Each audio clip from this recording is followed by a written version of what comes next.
So maybe you feel like you are somebody who endlessly pours into people in your life that you are in relationships with. Maybe you are very tuned in to what your partner or loved one is feeling. Maybe you are very generous with how much you give and how thoughtful you are.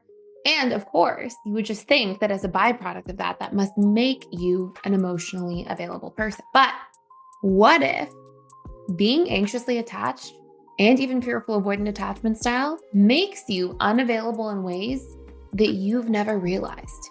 And what if there's a hidden degree of emotional unavailability in relationships that is actually secretly causing them to be sabotaged?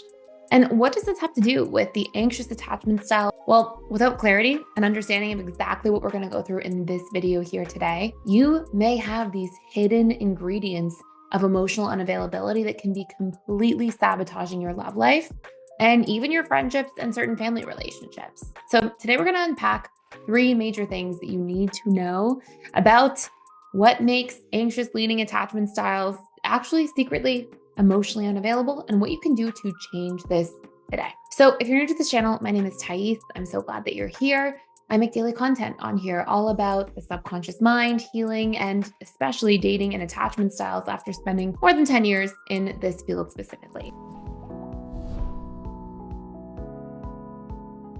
So there are 3 major things that I want you to understand when it comes to anxious attachment style. And the first 2 go hand in hand, but it's going to be really eye-opening and some of these things may really surprise you. So the first thing is that when you are anxiously attached, you are almost always in a place where you are people pleasing. Okay. And what I mean by this is usually you're people pleasing in your career. You often probably have people pleasing patterns in friendships, in family relationships, in romantic relationships, of course. And from a perspective of the outside looking in, it may look like, oh, this person's so people pleasing. They're so available. They're so emotionally, available to everybody. But people pleasing in and of itself means that you're wearing a mask. You're not being authentic.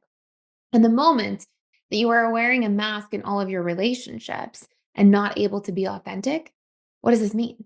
This means that you are actually not emotionally available. Now, there's 2 other reasons as to why, but I just want to unpack this first one for a moment first. I want you to imagine that you are somebody who shows up very authentically. You tell everybody in your closest relationships your truth.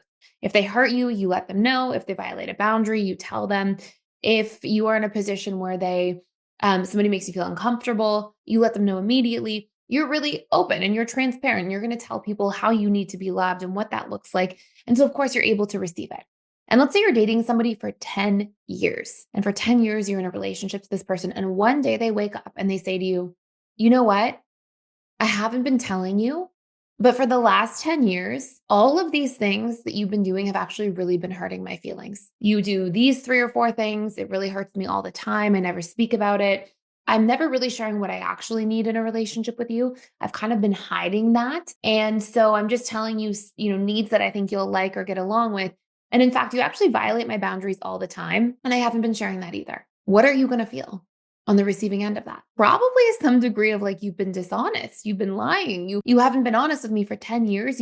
You've said all these things and none of them are true. You haven't shared like all of your truth with me. You only share like one side of you, which is when you want to say yes to something. But if you're ever having a bad day or you want to say no or something makes uncomfortable, you never talk to me about this. But that's what people pleasers are doing. And they're doing that in all of their relationships, the vast majority of the time. So you see, people pleasing not only is an emotionally unavailable thing to do, but also in some ways, it's almost a little bit like manipulation. And of course, the intentions are good. Nobody's doing this with the intent to manipulate somebody into feeling badly. But a lot of times it's to manipulate somebody into staying, if we're being completely honest. And this brings me to the second point here that goes hand in hand with this first point, which is something known as covert contracts. Now, covert contracts are a feature of codependency. How a covert contract works is basically, it's like if you invest into somebody else that you're dating, okay, let's pretend that person is named Bob. If you're investing into Bob all the time and you're meeting Bob's needs or maybe Jane or whoever, if you're showing up and you are like really trying to do everything you can, it's almost this idea that like, if I just do enough for Bob or Jane or whoever I'm dating, then eventually they're going to want to do things back for me. And At a high level, it kind of makes sense. Like, oh, yeah, that's great. You do nice things. Somebody wants to do nice things back. But the problem with covert contracts is that it comes at the expense of actual communication. And no matter how attuned you are, no matter how insightful you are, no matter how much you care about your partner, you're never going to be a mind reader. And so, what often happens when it comes to covert contracts is we invest in people. And when we have covert contracts, it's like, okay, I'm going to do all these nice things for my partner. Then they're going to feel like they owe me to do nice things back. And then if I do enough nice things, they'll turn around and they'll want to do something nice for me. Or I'm sort of buying my safety to ask them. If I do a lot of nice things, if I give 10 times to them, then when I ask for that one thing in a month or two, I'm worthy of asking for it. I'm safe to ask for it without being abandoned.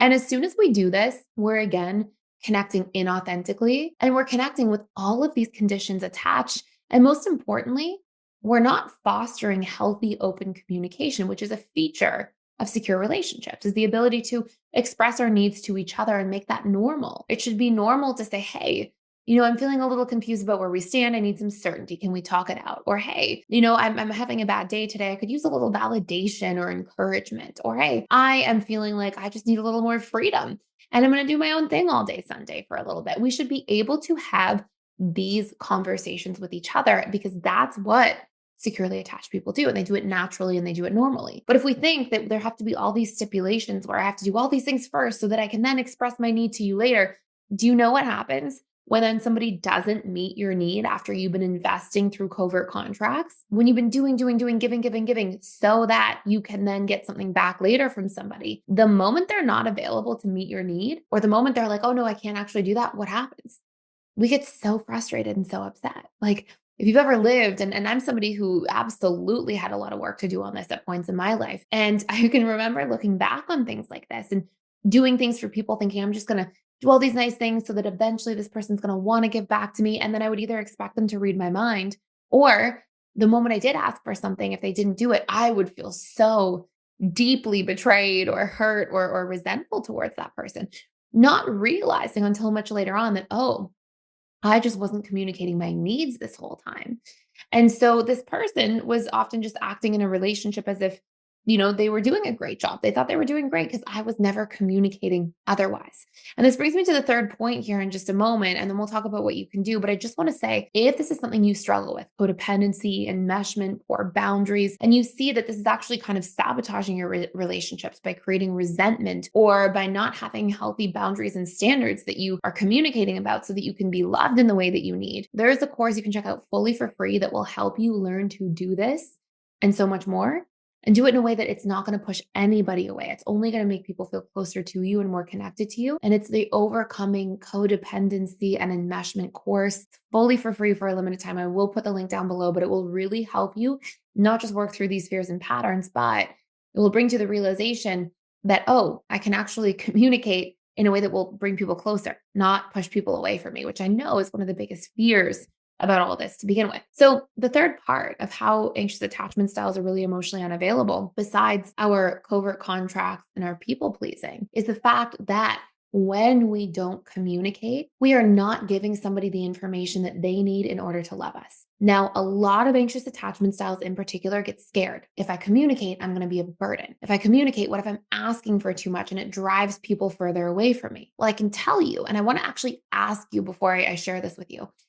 I want to ask you, when you look at people in your life who really respect their own boundaries and needs, okay? So they'll tell you if they're uncomfortable, they'll tell you if they don't want to do something, they're on top of their own boundaries, they'll easily communicate their needs. What happens with those people? Those are the ones that get chased the most. Have you ever noticed? And it's because when we communicate, we leave this air of like, hey, my needs are worthy of being seen and heard and met. And we're always teaching people how to treat us. And in fact, all individuals, as long as we're communicating in a healthy way, not through criticism, but through something called positive framing, which you'll learn about in the codependency course, but saying things like, hey, I'm wanting to spend more time together this week. I'm feeling a bit disconnected.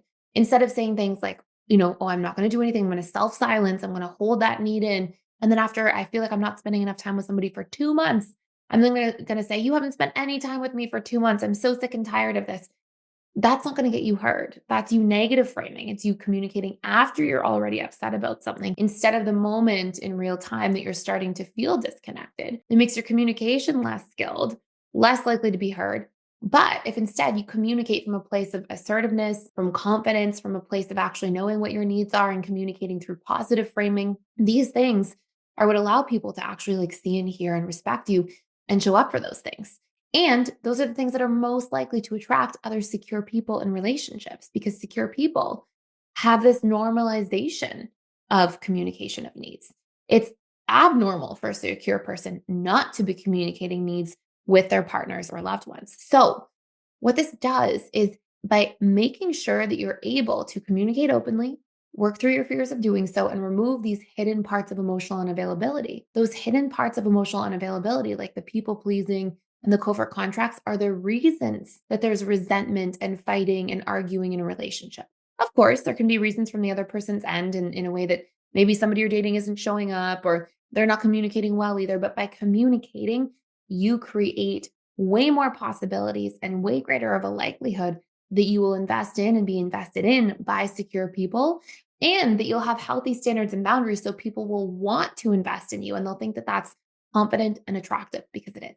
And in case you missed it, you can now reserve your spot and get more than a 50% early bird discount for our live relationship coach certification program. This 12-week program gives you the opportunity to build a new career, create your own thriving coaching practice, help your community, and secure your financial future full of abundance with a growing waitlist of clients. And the best part is that you get to spend a whole bunch of time with me as I teach you exclusive subconscious reprogramming tools and help you learn how to change somebody's attachment style from insecurely attached to securely attached so that you can truly help create transformation in people's lives and have a wait list of people waiting to work with you. We also have an entire business week about how to build funnels, systems, and to really build a thriving and busy practice. You can sign up using the link down below the video, and I can't wait to see you there. So that is it for today. I hope this gave you some information into how to go deeper into this topic. If you have further questions, let me know in the comments down below. If you want to see more videos or content like this, let me know as well. And thank you so much for sharing and for stopping by. Please like, share, and subscribe if this video has been helpful for you or if you think that this video could benefit somebody you know. And thank you so much for watching.